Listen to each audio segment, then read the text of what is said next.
vamos a hablar de economía. Ya estamos con Claudia Zicoli, directora de Economía de la UPC. ¿Cómo está, profesora? Muy buenas noches ante todo. Y hay varios temas. Está todo el programa de impulso que va, entiendo, a relanzar el ministro de Economía, Alex Contreras. Así lo anunció el día de ayer. Pero quería empezar haciendo el diagnóstico de la situación, porque francamente lo que hemos visto en los indicadores es una economía que ha venido enfriándose. Sigue creciendo, pero crecemos cada vez un poco menos. Para aterrizarlo un tema muy puntual, vemos que la venta de pavos, de panetones, de juguetes, ha caído si lo comparamos con la Navidad anterior. Sí. ¿Es una clara muestra de lo que estamos viviendo? Sí. Hola, Mariluz, muchas gracias por la entrevista. Omar, la economía ha venido sufriendo varias etapas, digamos. Hemos tenido un 2020 muy complicado con el tema de la pandemia, que en el 2021 siguió manteniendo esa tendencia y que se empezó a recuperar. Este año estábamos todos esperando un poco la recuperación fuera del salto que se dio de crecimiento por un tema de rebote, de la caída tan profunda que habíamos tenido en la pandemia.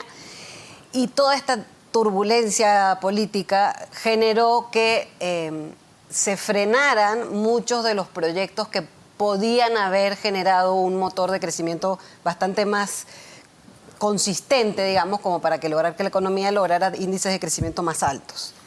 Esta turbulencia, digamos, no se ha disipado, si bien los últimos acontecimientos han generado que tengamos la posibilidad de contar con un nuevo gobierno, un gabinete que tiene bastante preparación, mucha experiencia, que vienen con una idea, por lo menos lo que nos están contando es, o lo que están diciendo es que vienen con la idea de generar las bases para el crecimiento, generar las bases de la confianza, ayudar a que el país retome una senda de mejora. Tienen un proceso de inserción en el mercado, digamos, las cosas en economía no se hacen de la noche a la mañana. Entonces la señal es buena, pero todavía los resultados no se van a ver. Porque quizá algunos en el exterior incluso podrían decir que somos unos pesimistas porque el Perú finalmente en el 2022 va a crecer un 3%, pero va a crecer y tiene una inflación pues que va a cerrar en cerca de 8 o 7%, pero es de un dígito comparado con América Latina. No dirá, oye, no están tan mal ustedes en Perú pese a todo lo que están viviendo. Sí, ahí yo el otro día estaba viendo una columna que ha escrito Diego Macera y él decía precisamente eso, podemos tomar las dos posturas, o el pesimismo de que podríamos haber crecido más, todo está frenado, no hay grandes proyectos, etcétera, pero también podemos tomar la otra postura de ser positivo, decir, bueno, igual la macroeconomía sigue más o menos estable, la inflación, si bien tuvo un pico que fue internacional también, o sea, fue una situación a nivel global, está medianamente controlada, el Banco Central de Reserva no está preocupado, o sea, está tomando las medidas correctivas y el proceso va en tendencia hacia el equilibrio, digamos, o hacia la meta. Entonces, efectivamente, el Perú tiene todavía muchas cosas por las cuales sentirse orgulloso, pero no nos podemos quedar solamente con eso. Claro que no, lo dice el propio doctor Julio Velarde, que con un crecimiento de 3-2% no podemos sacar a millones de peruanos de la pobreza. Ese es el problema. Sin embargo, también es interesante hacer el análisis político, ¿no? Pese a toda la crisis política que hemos tenido y escándalos de corrupción, vemos que los cimientos, las columnas económicas han resistido. Sí. No sabíamos por cuánto tiempo, pero llegaron a resistir. Sí, y eso es lo importante que tenemos que tomar como lección. O sea, el Banco Central no es la caja chica del gobierno, y eso se aprendió de una manera muy dura después de las décadas, de los años de hiperinflación que hubo a través de los distintos países de Latinoamérica, porque no solo ha sido en el Perú. Y el hecho de tener esta firmeza de una autoridad monetaria tan centrada, tan preparada, que está reconocida a nivel mundial, aparte porque no ni siquiera es que solamente se reconozca a nivel de Perú, ha generado que se puedan ir logrando estos mecanismos de soporte que han permitido soportar el coronavirus, soportar la crisis política, soportar un montón de gobiernos intermitentes que van y vienen, pero no podemos esperar a que siga soportando. O sea, hay que empezarle a dar un poco de de alimento para que eso vuelva a tener una situación mejor, ¿no? Leía una entrevista, me parece que era en el diario El Clarín, que le hicieron al doctor Julio Velarde del Banco Central, y en un recuadro cuando le consultan economistas argentinos sobre él, muchos decían que incluso para afuera, Velarde es el real presidente del Perú, que pese a los presidentes que van y vienen, él ha sostenido de alguna manera en estos, ¿cuánto ya? Desde el 2006, ¿verdad? Sí. Claro, por eso digo, o sea, son casi 20 años ya. Casi o sea, 20 años. Es un montón. Y es si te das cuenta, si haces como un paralelo, es la época en la que el Perú ha empezado a mantener una posición destacada a nivel Latinoamérica.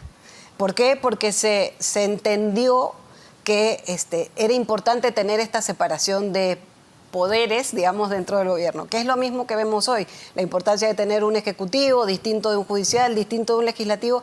Lo mismo pasaba con el Banco Central. Cuando el Banco Central claudica en ese objetivo, en esa meta, y empieza a de alguna manera ayudar al gobierno de turno, lo único que está haciendo es socavar lo que decíamos, estos niveles de soporte, estas columnas que sirven para que la economía, más allá de todos los vaivenes que tenga, pueda tener digamos, una evolución bastante más estable y no estar sujeta a estos altos y bajos. Pero claramente no es suficiente, ¿no? Es decir, tener a Messi en el Banco Central, si pues tenemos a cualquier persona en el MEF o en los ministerios, no nos va a permitir llevar lo que las personas necesitan, que es mejores condiciones de vida. Porque, ¿cómo le explicamos? Bueno, tenemos un déficit bajo, tenemos una inflación controlada, cuando la gente no tiene agua. No tiene agua. Sí. Entonces, ahí estamos fallando. De todas maneras. Es un trabajo en equipo, digamos. Uno puede tener muy buenos jugadores en distintos estamentos, pero tiene que ser un tema conjunto. Entonces tengo que tener una cabeza en el Ejecutivo que me sepa dirigir y tengo que tener ejecutores en los ministerios que estén cerca de las necesidades de la gente. Y por eso a mí me pareció súper importante lo que está diciendo el ministro de Economía, lo que está diciendo el ministro de Justicia, lo que está diciendo la ministra de Produce. ¿Por qué? Porque quieren llegar a donde la gente realmente necesita y es donde la gente va a empezar a ver que sus problemas tienen solución más allá de que si las exportaciones suben, el dólar baja, o sea, eso a la gente de a pie no le llama la atención, lo comenta, pero no le afecta en su cotidiano. Y lo que necesitan es mejoras en el cotidiano. Ahora, el Perú sigue siendo un país que genera confianza. Se lo digo porque lamentablemente las proyecciones, por ejemplo, de inversión privada para y el próximo año son de llorar, ¿no? Sí. No, cero crecimiento, incluso caída. Sí. A ver, de nuevo, por la parte macro sí genera confianza, pero la turbulencia local, esa presente, digamos, por lo menos lo que hace es frenar el tema de las inversiones a futuro. La inversión no es una cosa que se pueda hacer con un horizonte muy corto. Uno tiene que pensar que una inversión tiene retornos en 1 año, 2 años, 10 años, y si la turbulencia, o sea, el panorama no está claro, y yo voy a esperar como inversor o como inversionista, voy a esperar a que se aclare un poco el panorama como para empezar el proceso de inversión. No es que haya fuga de capitales, no es que la gente sino que hacer nuevos proyectos es bastante más complejo. Y a ver, eso hablando de la gran inversión, que efectivamente se toma mucho más tiempo para tomar ese tipo de decisiones. Pero también hemos visto que la inversión pequeña, mediana, también se ha aguantado. Porque si soy un pequeño empresario, no me la voy a jugar porque esa plata me va a costar. Exactamente. Y porque aparte esta plata que tengo en la mano es segura. Cuando yo hago una inversión estoy apostando y estoy tomando un riesgo.